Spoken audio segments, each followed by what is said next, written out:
Bonjour Célestine Bolon, merci beaucoup de nous recevoir chez vous pour comprendre l'actu. Vous êtes ancienne correspondante Europe du New York Times, vous êtes par ailleurs enseignante au sein de l'école de journalisme de Sciences Po. Oui, bonjour, merci beaucoup. Célestine, on a l'impression que l'élection de Trump prend tout le monde de court, ça c'est relativement évident. Comment les médias américains, comment la presse américaine a-t-elle pu se tromper à ce point-là ? Je pense que ça a été beaucoup dit, mais je pense qu'on n'a pas compris ce qui se passait dans le pays, en fait. Les États-Unis étaient énormes, très grands, et les médias sont concentrés sur les deux côtes. Ça veut dire le côté de l'Est, New York Times, Washington Post, et je parle de la presse. Et aussi en Californie, tout ça. Et ça, c'est pas le Trump country, comme on dit, du tout. Donc, c'est pas seulement qu'ils sont là physiquement, parce que bien sûr ils voyagent, mais c'est aussi que les journalistes qui sont dans les grands médias sont plus ou moins des gens qui sont, enfin, on peut dire d'élite, on peut dire qui sortent des grandes universités. Donc, c'est des gens qui sont pas, encore une fois, très connectés avec le pays, l'Amérique profonde. Et je dirais que ça c'est un problème parce que même si vers la fin de la campagne on a pu comprendre que quelque chose se passait, mais ils n'avaient pas vraiment ce sentiment du mood, comme on dit en anglais, du pays.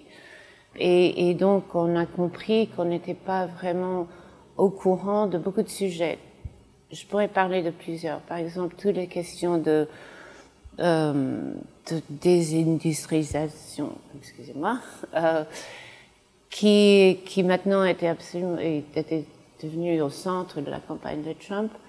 On en parlait, on savait que la mondialisation a laissé des gens à côté qui n'ont pas pu réussir dans les nouvelles conditions, mais on faisait pas vraiment compte d'attention. Et ça, c'est parce que on s'est dit, bon, mondialisation, tout va bien, nous, on est bien dans les villes de New York, de Washington et de Boston.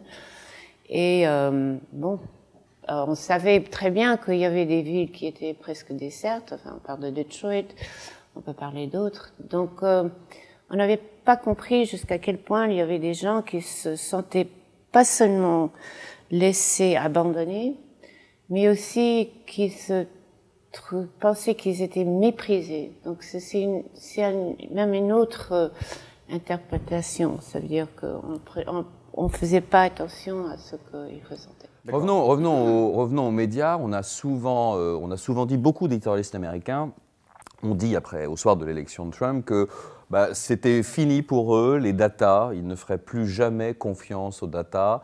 Je me souviens d'un journaliste sur NBC justement qui dit ça, qui s'appelle Mike Nichols, et qui dit globalement, voilà, les datas pour moi c'est terminé, ça fait 30 ans que je leur faisais confiance, ce soir je ne leur fais plus confiance. Alors, il y a apparemment globalement une écriture aussi médiatique de la question ou de la chose politique qui est en question. Alors d'abord, comment vous réagissez à ça? Parce que c'est vrai qu'on écrit beaucoup la politique aujourd'hui avec des sondages, on parle truchement de sondages, et là tous les sondages se sont trompés. Oui.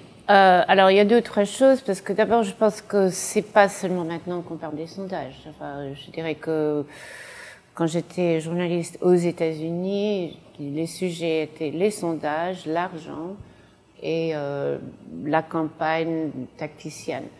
Et parfois, on laissait les messages à côté.